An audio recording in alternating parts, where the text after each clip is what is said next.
Hey guys, today I'm sharing with you these absolutely amazing protein bites. If you love Reese's peanut butter cups, you're absolutely gonna love this treat. It's so good and it doesn't make you feel so guilty about eating maybe a Reese's peanut butter cup. So I have some old-fashioned rolled oats here, and what I'm going to do is I'm going to go ahead and add it to a large saucepan.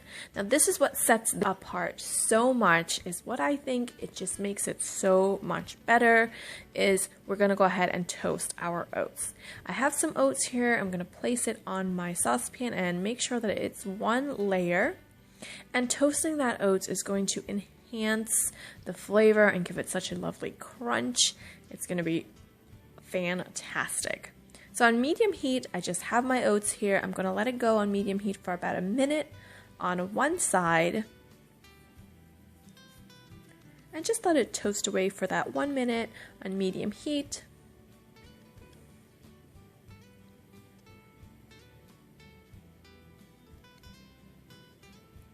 And after that minute or so, we're going to come in and we're going to go ahead and just toss the oats around a little bit to try and get them on the other side as best as you can.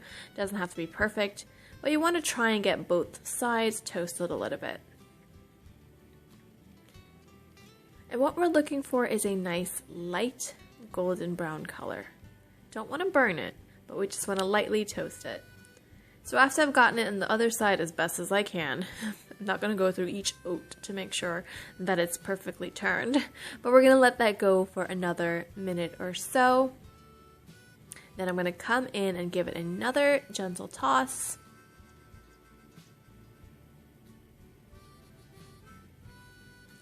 And you can already start to see that beautiful, lightly golden brown color. It's going to be so good. You should already start to smell that toasted oat, which is such an amazing flavor. I normally add toasted oats to things like my yogurt and things. It's so good. So I'm going to let that go for another 30 seconds after I have tossed it around the second time. So in total, about 2 minutes and 30 seconds just to toast our oats. You can double or triple this recipe, depends on how much you want to make.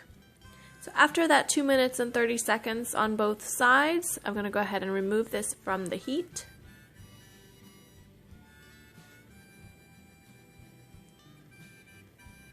And I have a large heat-safe bowl. I'm going to go ahead and add in my hot oats that just came off the stove. And to that, I'm going to go ahead and add in some semi-sweet chocolate chips. All the amounts will be listed below in the description box. I am using Nestle's Toll House chocolate chips.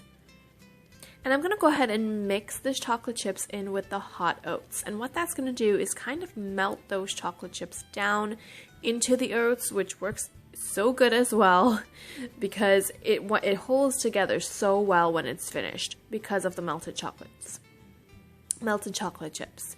So we're going to toss that around until all that chocolate is kind of incorporated and sort of melted down in there as best as you can. That looks good. To that, I'm going to go ahead and add in some peanut butter.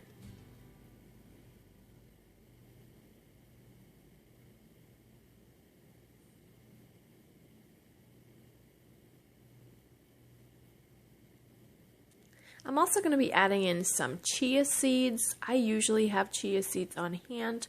If you have ground flax seed, you can also use that as well.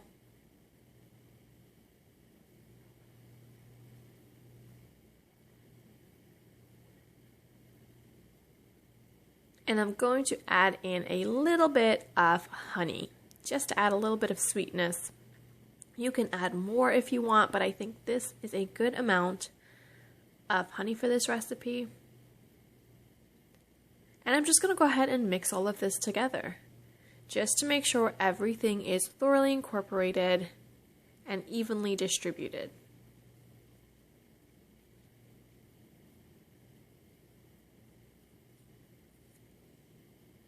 Press it together if you have to with your spatula or a wooden spoon. And just mix it all together. And that's pretty much it. You're done. You're just going to have to make them into little tiny protein bites now. So I have a little spoon here. This is about a tablespoon measurement or so. I'm going to just roughly take a little bit and with clean hands, just roll it into a ball. Now, what's really great about this recipe is once that chocolate comes back to room temperature, it's going to solidify a little bit. So this is going to hold its shape beautifully. You can place it in the refrigerator to store if you need to, but you can definitely serve at room temperature. And these are so insanely delicious. If you love Reese's Peanut Butter Cups, give this recipe a try. Great for lunch boxes, great for snacks, a great little treat for myself as well, so I don't have to feel so guilty. I hope that you guys give this a try, and if you enjoy it, let me know in the comments below, and I'll see you guys next time. Bye-bye.